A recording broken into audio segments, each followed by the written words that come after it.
Hello, I am Ignace Aleya from ToleratedCinematics.com, and today I will be showing you how to become invisible. So let's get started. Okay, so we are here in Adobe After Effects and let's get started. So we have our video file here and you drag and drop it into a new composition by holding it and dragging it over here. So it will copy the exact same settings for your composition. And then you will see I have here a video file and the first few seconds are just clean plate. And clean plate is just a shot where nothing happens, and I just film on a tripod on this, the same location where I'll be acting in, and then I walk into my shot to do whatever I want to do. So I'll just split it over here. So go to Edit, Split Layer. So right now we have 5 seconds of clean plate, so nothing happens in these 5 seconds. And then I can drag this layer here and drag it all the way to the beginning, so instantly I'll walk into my shot like so. And then if I toggle this off, I have a clean plate, as you can see here. So now what you should do is, just make sure the actor is isolated from the background. And you have a few ways to do this. You could mask out your actor frame by frame, which is going to take a lot of time, but it's going to have the best results if you have some time. Or you could use the roto brush here, and you could roto your actor out, which is also going to take a little while, because it's rotoscoping, and rotoscoping is one of the most time consuming things in the visual effects industry. Well, no it isn't, but it really takes a lot of time and nobody likes to do it. But yeah, so I found a different solution, which works sometimes, not always, and if it doesn't work for you, unfortunately you'll have to do the rotoscope tool right over here. Look some tutorials up. But if we're going to click on this layer and we're going to affect keying here, so keying, and we're going to use the difference mat here. What that will do, if we select our background layer, it's going to look at the background of the first layer, and it's going to look at the first clip, and it's then going to look at the new clip here, and he is going to look at what is the same. So the background is exactly the same as over here, but of course, because of lighting and because of wind situations and outdoor situations, it's not going to do an ideal job. Like you can see it right over here. I'm different here, so he's trying to key me out, but he's not doing a decent job. If you would be doing this indoors with constant lights, then you will have a better result, but you can also play a little bit with the matching tolerance here. So if we solo this layer so we can see it a little bit better, and we lower this by 1 each time, we'll see that at a certain moment it's going to introduce a little bit of the background. So let's try to hide that so we don't have any background. And if we look through this image, well, like so, if we look through, sometimes we'll have a little bit of background. What you could do is go and use a mask very roughly. So let's do that,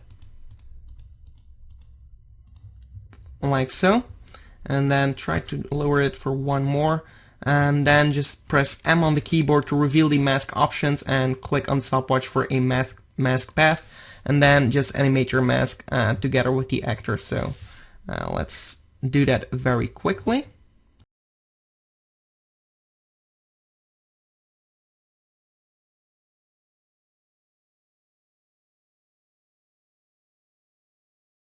Okay, so what we'll do now is click on this layer, go to layer, pre-compose, and move all the attributes into a new composition. Make sure you have this option enabled and then click OK. So what that will do is make a new composition of that layer, and now we have a now we have a layer without effects, which we need. And now we can toggle this layer off and click on the background layer. Well, one thing I actually accidentally did is I didn't duplicate it twice. So what we'll do first is we'll scrub through the end of this layer and then make it longer, and again split it so we have the same situation that we had before, and move this one again to the beginning. So now we have the exact same as the other one here. But just let's toggle this off and put it away for a few seconds. We'll need it later in our video. So now we have this layer and this layer to focus on, and this layer is deselected so we don't see it. And if you click on this layer, go to Effect, Distort, and go to Displacement Map, we can select our first layer here, and it's going to use that first layer as a displacement map. Right now the settings are very low, so 5 and 5, which aren't going to do much, but if you're going to increase this effect here, like so, we'll see that we are starting to get a form here. You can also see in the animation here and the edges, we have a little bit of artifacts. You can fix that by checking wrap pixels around, like so. Okay, so let's preview this, and instantly you'll see that we have something walking in our shot, and it looks pretty nice already, and it really didn't take a lot of time to create this, but yeah, so we are almost there. If we're going to preview this, you can see it's pretty cool. One thing you can also do is duplicate that layer, the pre-composed layer, and make it visible again. Then go to Effect, Color Correction, Tint, and then go to Effects and Presets, find Edges, find the Edges effect and apply it over here. Also invert this effect so we have a black actor with white edges, and then you can change the mode to, like, let's say Add, and then you can lower the opacity to make it a lot more subtle, because right now it doesn't look alright. Let's say like 10%, and what that will do, if you see the difference, it's going to look like there's actually light wrapping around our actor, which is going to make it look a little bit more realistic. So that's looking alright. Okay, so this is our animation how to get the invisible mode in After Effects, which is pretty cool. And let's now focus ourselves on the transition of invisible to visible. So let's go over here, so almost at the end of this shot, and now we can use this shot as well. So let's put that back on top and make it visible so we can see that we are visible now. And we're going to just make the transition of this to the other one. So let's just right click here, New Solid, and then just click OK. Make sure it's comp size. Color doesn't matter at all, so click OK. Then go to Effect and go to Noise and add the fractal noise effect here.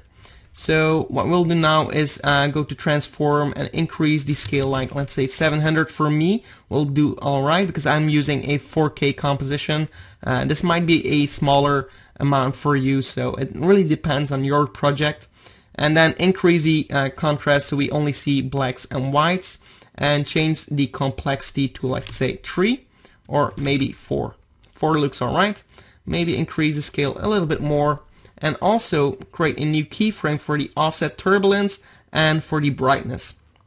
Okay, so press U on the keyboard to reveal these keyframes here in your timeline, and right over here we're going to make sure this is this little thing here is at the bottom of our composition, like so, and the brightness should be all the way black. So so we'll just drag until we see everything black, like so, and then we move all the way to the end of this layer here, and we'll just make sure this goes up so it's completely to the top now. And then we can increase our brightness, like so, and what that will do, you'll see, like yeah, some fractal noise moving up and becoming white. And why we have done this is because everything that's black on this layer is going to be invisible, everything that's white is going to be visible, and this would be the transition for our shot. So we're going to use this layer here as reference, so that's the layer where we see ourselves, and we're going to click here and click on Luma Matte, and instantly you will see that over here we are not visible, and we become visible with a nice transition of this effect, and all of a sudden we are visible, which is pretty cool. If we're going to preview this, let's show you very quickly.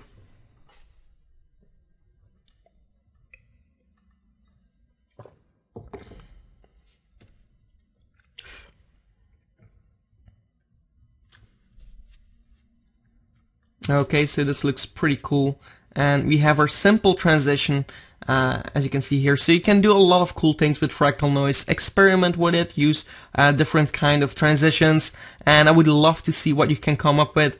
But I have done it this way because it's, yeah, just easier. Well, it's a fast and look, it's alright, it looks alright. So it's just a tutorial on the invisible effect itself. So I hope you enjoyed this tutorial. If you did, give it a like, and also subscribe to my channel for more tutorials, and check out my channel if you haven't already. I have more tutorials waiting for you. So thank you for watching. Goodbye.